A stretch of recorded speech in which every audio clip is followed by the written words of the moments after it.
আমরা একজনা জনম দুঃখী কপাল পড়া দয়া আমরা একজনা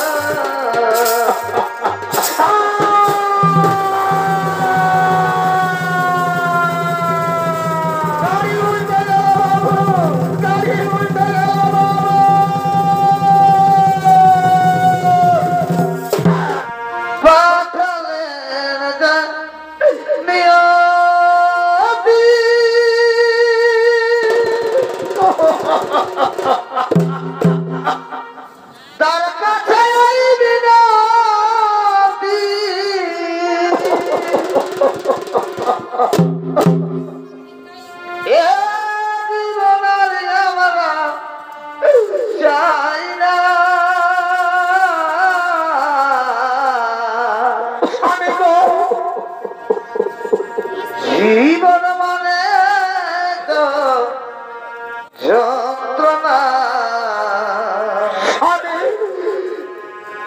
বেঁচে থাকতে বোধহয় শেষই হবে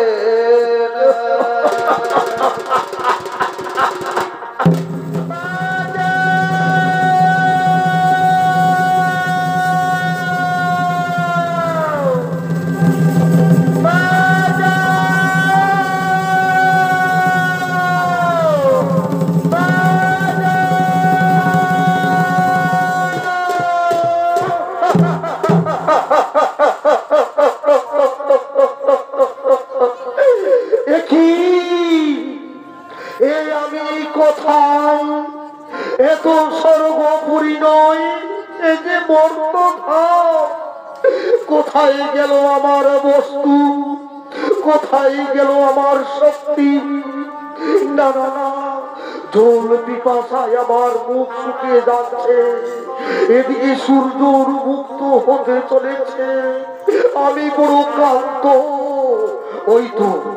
ওই তো একটি বৃক্ষ দেখা যাচ্ছে আমি যাব ওই বৃক্ষের নিচে বিশ্রাম করব আমি যাব ওই বৃক্ষের নিচে বিশ্রাম করব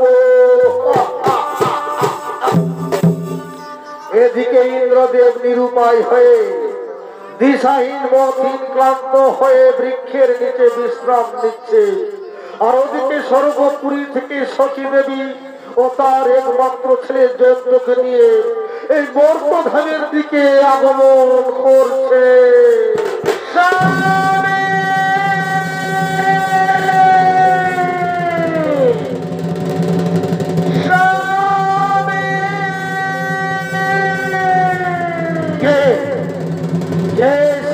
স্বামী বলে চিৎকার করছে এত সেই সচির কণ্ঠস্বর দেখো আরে স্বামী স্বামী বলে দেখো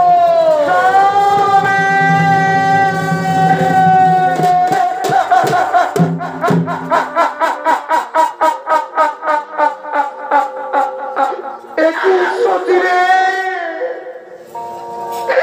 কেন এলে মর্তধামে কেন নিয়ে এলে জয়ন্তকে এখানে স্বামী গো তুমি যে মহাপাপ করেছ তাই সমস্ত দেবতারা মিলে আমাদেরকে তাড়িয়ে দিয়েছে স্বামী জানো স্বামী আজ দেবতারা আমাদেরকে কি বলছে পাপীর এখানে কোনো স্থান নেই তাই তো আমি জয়ন্তকে নিয়ে ছুটতে ছুটতে মর্তধামে এসে পড়েছি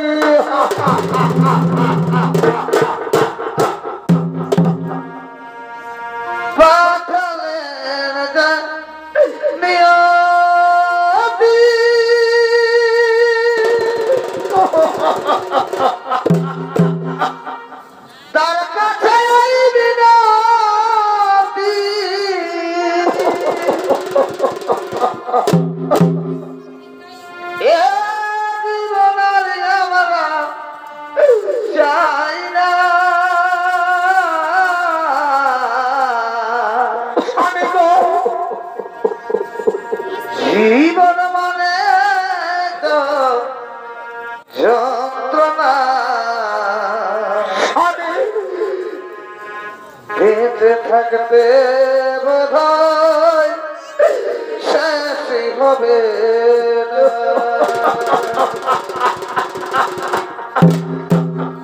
জীবন মানে তো যন্ত্রণা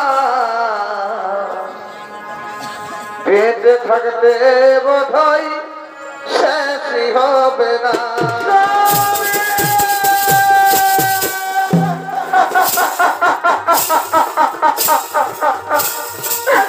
বাবা গো মায়ের সঙ্গে 7 দিন হাঁটতে হাঁটতে এসেছি বাবা চলতি মাথায় আমার মুখ টুকে যাচ্ছে বাবা চলতি মাথায় আমার মুখ টুকে যাচ্ছে ওরে বাবা জয়ন্ত এটা স্বর্গপুরী নই বাবা এটা মর্তধাম তারপর গভীর অরণ্য এই গভীর অরণ্যে কোথায় খাবার পাবো বাবা শুনো রে বাবা জয়ন্ত কাল সূর্য ওঠার আগে আমরা গ্রামে চলে যাব রে বাবা জয়ন্ত আজ আমরা এই গভীর অরণ্যে ওই বৃক্ষের নিচে বিশ্রাম করব চল বাবা আজ আমরা বৃক্ষের নিচে বিশ্রাম করব আমরা বৃক্ষের নিচে বিশ্রাম করব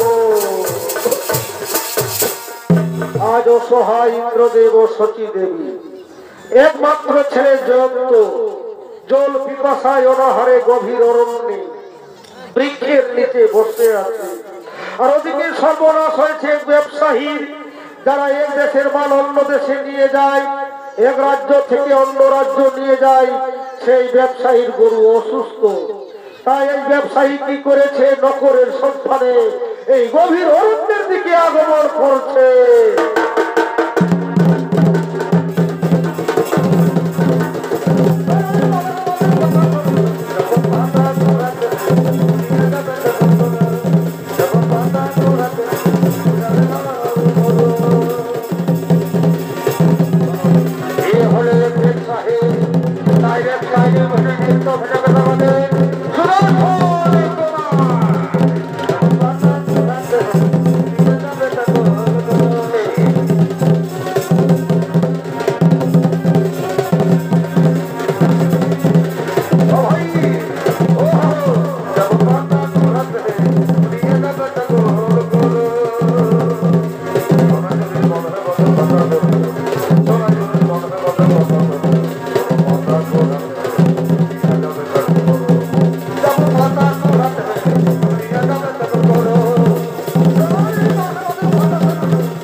ব্যবসা করা বড়ই দায় তাই ডাক দিয়ে দেখি নকর যদি মিলে তো নকর মিলবে বাবু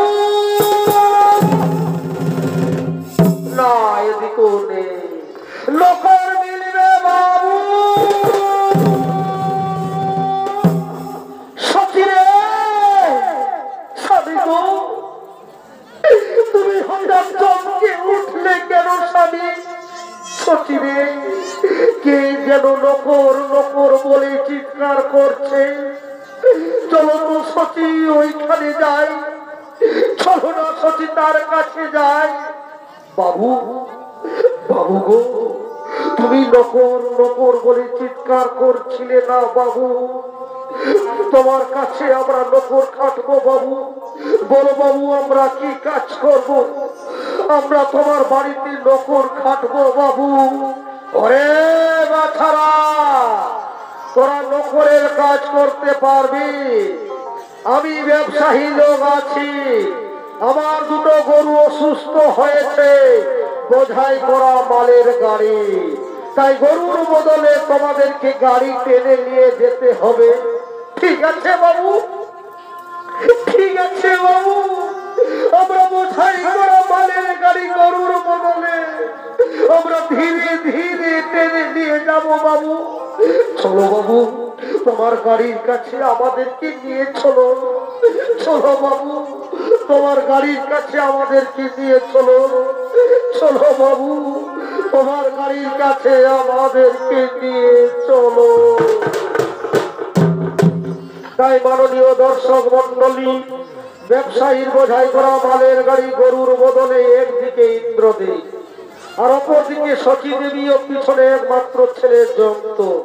তাই তারা বোঝাই করা মালের গাড়ি টানতে টানতে এই গভীর অরণ্যের দিকে আগমন করছে।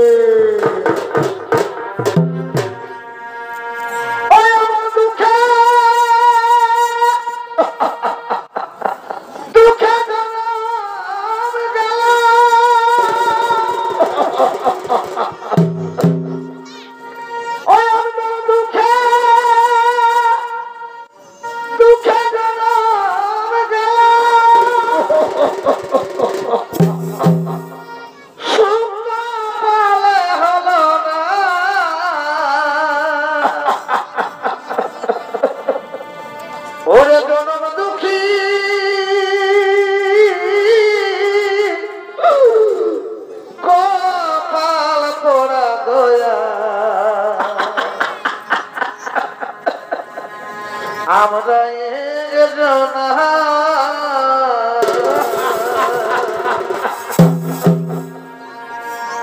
ওরে জনম দুঃখী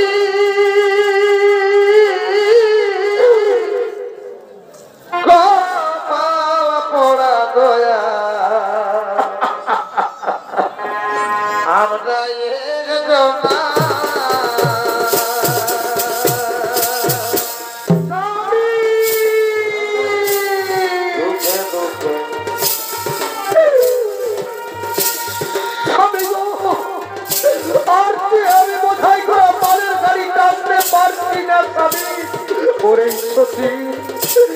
আমাদের সিদ্ধান্তেই হবে। ধীরে ধীরে টান, ধীরে ধীরে টান। কপাল পড়া দয়া আমরা জনম দুঃখী কপাল পড়া দয়া আমরা জনা আমি গো তোমার এই কি রে বিচার,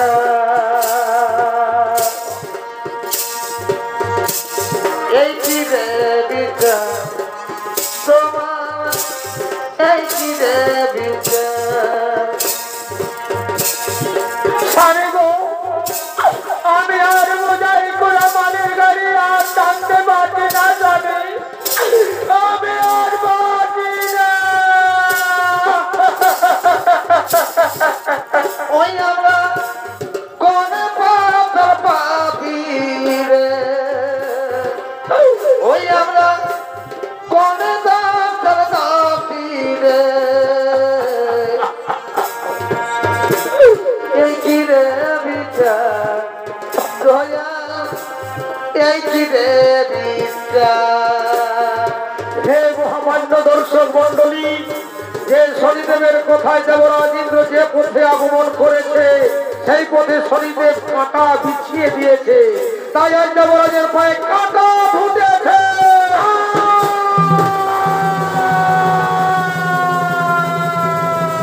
গাড়ি উল্টে গেল, গাড়ি উল্টে গেল।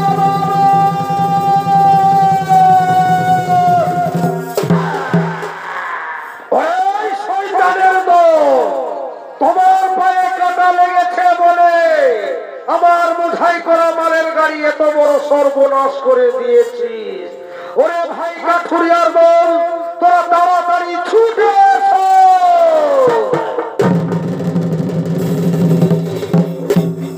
বলো বাবু, তোমার কি হয়েছে? ওরে ভাই কাঠুরিয়ার দল, তোরা তো জানিস প্রতিদিন বোঝাই করা মালের গাড়ি জঙ্গলের মধ্যে আমি অপারে নিয়ে যাই, তাই দুটো গরু অসুস্থ, তাই গরুর বদলে বেঈমান বলেছিল এদের পায়ে কাঁটা লেগেছে বলে আমার লাখ লাখ লাখ টাকার মাল লস করে দিয়েছে। তাই শহরে কাঠুরিয়ার দল, এই বেঈমানদের শিক্ষা দাও, এদের শাস্তি দাও, এদের হাত পা ভেঙে দাও, আর আমার বোঝাই করা মালের গাড়ি নদীর ওপারে নিয়ে চল ভাই। বেশ তাই হবে বাবু, এই বেটাদের আমরা উচিত শিক্ষা শিক্ষা দেব, এদের আমরা হাত পা ভেঙে দেব।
কাঠুরিয়ার দল বোঝাই করা মালের গাড়ি নদীর ওপারে নিয়ে চল ভাই।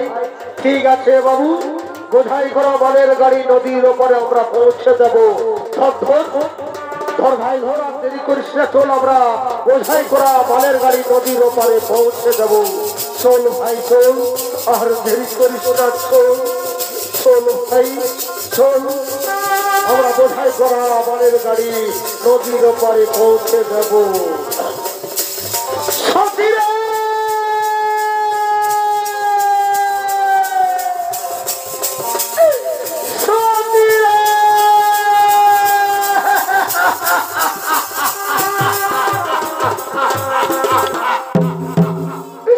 বেঈমানের দল আমার হাত পা ভেঙে দিয়েছে, আমাকে পঙ্গু করে দিয়েছে। আমি বাঁচবো না, আমি মরে যাব, আমি মরে যাব। স্বামী গো, এই বিপদের সময় আমি কাকে ডাকবো? কে আমাদের ডাকে সাড়া দেবে? আজ আমাদের কেউ নেই মাথার উপরে। ঠিক আছে স্বামী, আমার শাড়ির আঁচল কেটে তোমার পা আমি বেঁধে দেব। ওরে কথা তোর বাবার পাটা সোজা করে ধরতো বাবা। আজ আমি আমার শাড়ির আঁচল কেটে তোর বাবার পাটা বেঁধে দেব।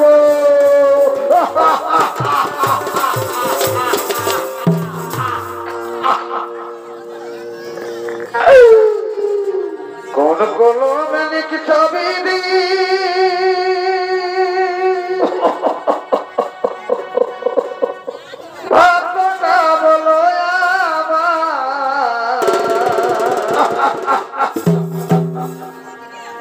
কোন কলমে লিখি ছবি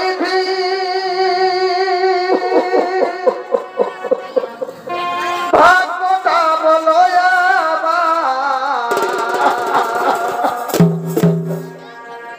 আমার সুখ লেখার কালি ছিল না বুঝি তোমার।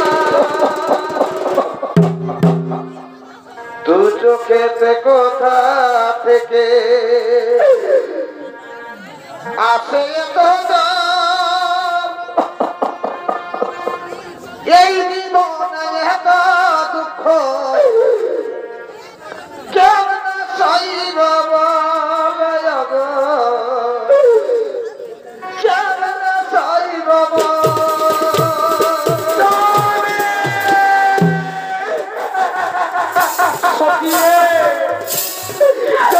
যদি অনাহারে মরে যায়, এই সন্তান হারার কথা তুই সহ্য করতে পারবি না। তাই বলছি শুনো সতী, আমার চিন্তা ভাবনা করতে হবে না। আমি যেহেতু মরে আছি, তাই জন্মকে নিয়ে নগরে নগরে চলে যাও। ভিক্ষাই হবে একমাত্র আমাদের সম্বল। ঠিক আছে স্বামী, তবু স্বামী অক্ষরে অক্ষরে করিব পালন। আমি যাব, দাদাদের ভাইদের বুঝিয়ে বলবো, আই বাবা আজ আমরা নগরে নগরে ভিক্ষা করব। ওই তো একটি নগর দেখা যাচ্ছে, চল বাবা আর আমরা দেরি করবো না। ওই নগরে ভিক্ষা করে যা আমাদের জুটবে, তিনজনে আমরা পেট করে খাবো। চল বাবা আর দেরি করবো না। ওই নগরে ভিক্ষা করে আমাদের যা জুটবে, তিনজন মিলে পেট ভরে খাবো। এদিকে সতী দেবী ও তার একমাত্র ছেলে জয়ন্তকে নগরে ভিক্ষা করতে গেছে।